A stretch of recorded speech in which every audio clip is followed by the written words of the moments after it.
Assalamualaikum warahmatullahi wabarakatuh. Bismillahirrahmanirrahim. Lanjutan dari surah Al-Baqarah, penjelasan bagian kedua, poin ketiga tentang manasik haji, yaitu pada ayat 158. Sesungguhnya Safa dan Marwah merupakan sebagian syiar agama Allah. Maka barang siapa beribadah haji ke Baitullah atau berumrah, tidak ada dosa baginya mengerjakan sa'i antara keduanya, dan barang siapa dengan kerelaan hati mengerjakan kebajikan, maka Allah Maha mensyukuri, Maha mengetahui. Berikutnya penjelasan poin keempat tentang laknat terhadap orang-orang yang menyembunyikan ayat-ayat Allah dan terhadap orang-orang kafir, yang dimulai dari ayat 159 sampai seterusnya. Sungguh orang-orang yang menyembunyikan apa yang telah kami turunkan berupa keterangan-keterangan dan petunjuk setelah kami jelaskan kepada manusia dalam kitab Al-Quran, mereka itulah yang dilaknat Allah dan dilaknat pula oleh mereka yang melaknat. Kecuali mereka yang telah bertaubat, mengadakan perbaikan dan menjelaskannya, mereka itulah yang aku terima taubatnya, dan akulah yang Maha penerima taubat, Maha penyayang.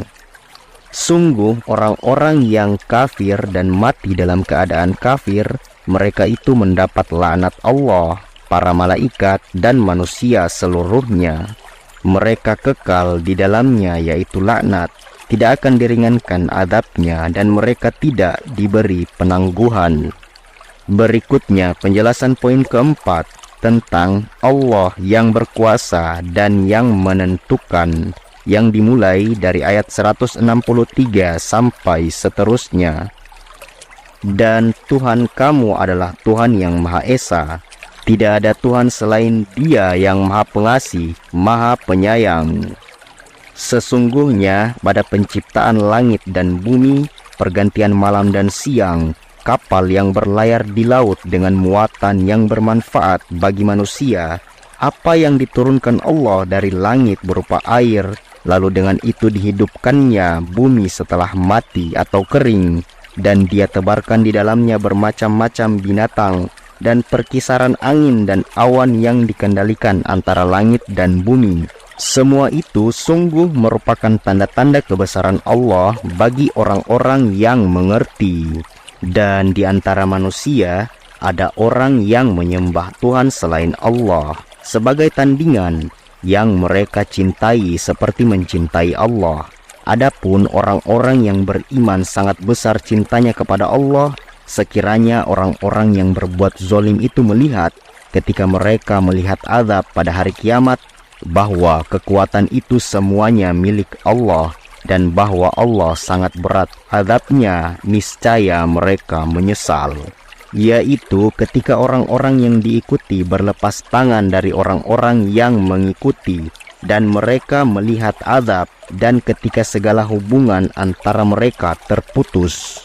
Dan orang-orang yang mengikuti berkata, sekiranya kami mendapat kesempatan kembali ke dunia, tentu kami akan berlepas tangan dari mereka, sebagaimana mereka berlepas tangan dari kami. Demikianlah Allah memperlihatkan kepada mereka amal perbuatan mereka yang menjadi penyesalan mereka, dan mereka tidak akan keluar dari api neraka. Wahai manusia, makanlah dari makanan yang halal dan baik yang terdapat di bumi, dan janganlah kamu mengikuti langkah-langkah setan. Sungguh setan itu musuh yang nyata bagimu.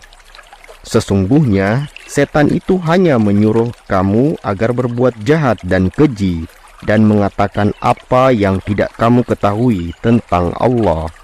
Dan apabila dikatakan kepada mereka, ikutilah apa yang telah diturunkan Allah, mereka menjawab, tidak, kami mengikuti apa yang kami dapati pada nenek moyang kami melakukannya. Padahal nenek moyang mereka itu tidak mengetahui apapun dan tidak mendapat petunjuk. Dan perumpamaan bagi penyeru orang yang kafir adalah seperti penggembala yang meneriaki binatang yang tidak mendengar selain panggilan dan teriakan. Mereka tuli, bisu dan buta, maka mereka tidak mengerti. Berikutnya penjelasan poin ke-6 tentang makanan yang halal dan yang haram, yang dimulai dari ayat 172 sampai seterusnya. Wahai orang-orang yang beriman, makanlah dari rezeki yang baik yang kami berikan kepadamu, dan bersyukurlah kepada Allah jika kamu hanya menyembah kepadanya. Sesungguhnya Dia hanya mengharamkan atasmu bangkai, darah, daging babi, dan daging hewan yang disembelih dengan menyebut nama selain Allah. Tetapi barang siapa terpaksa memakannya, bukan karena menginginkannya dan tidak pula melampaui batas, maka tidak ada dosa baginya. Sungguh Allah Maha Pengampun, Maha Penyayang.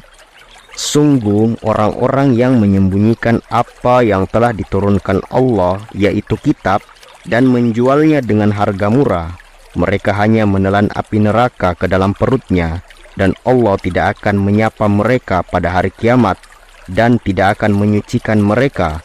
Mereka akan mendapat azab yang sangat pedih. Mereka itulah yang membeli kesesatan dengan petunjuk, dan azab dengan ampunan, maka alangkah beraninya mereka menantang api neraka.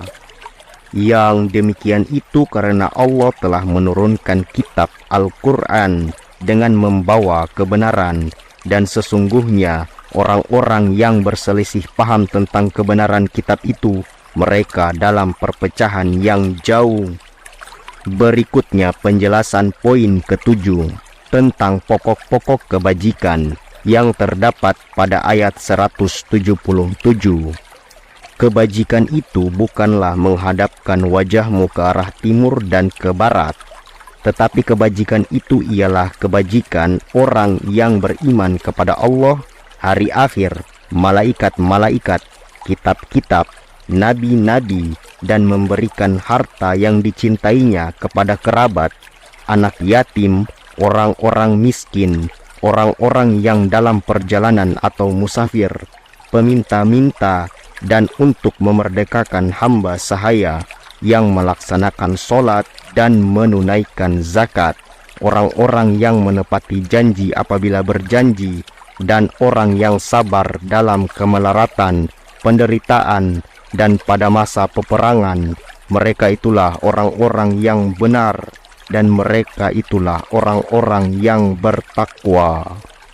Berikutnya penjelasan poin ke-8 tentang kisos dan hikmahnya, yang dimulai dari ayat 178 sampai dengan 179.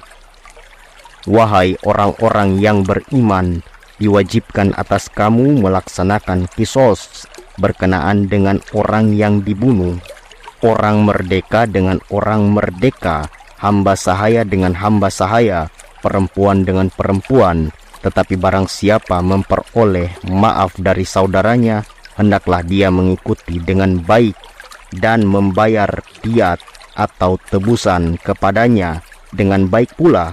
Yang demikian itu adalah keringanan dan rahmat dari Tuhanmu. Barang siapa melampaui batas setelah itu, maka ia akan mendapat azab yang sangat pedih. Dan dalam kisos itu ada jaminan kehidupan bagimu, wahai orang-orang yang berakal, agar kamu bertakwa. Berikutnya penjelasan poin ke-9 tentang wasiat, yang dimulai dari ayat 180 sampai dengan 182. Diwajibkan atas kamu apabila maut hendak menjemput seseorang di antara kamu, jika dia meninggalkan harta, berwasiat untuk kedua orang tua dan karib kerabat dengan cara yang baik, sebagai kewajiban bagi orang-orang yang bertakwa. Barang siapa mengubahnya wasiat itu setelah mendengarnya, maka sesungguhnya dosanya hanya bagi orang yang mengubahnya. Sungguh Allah Maha Mendengar, Maha Mengetahui.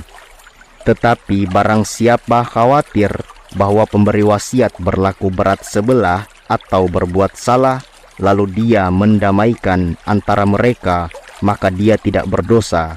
Sungguh Allah Maha Pengampun, Maha Penyayang.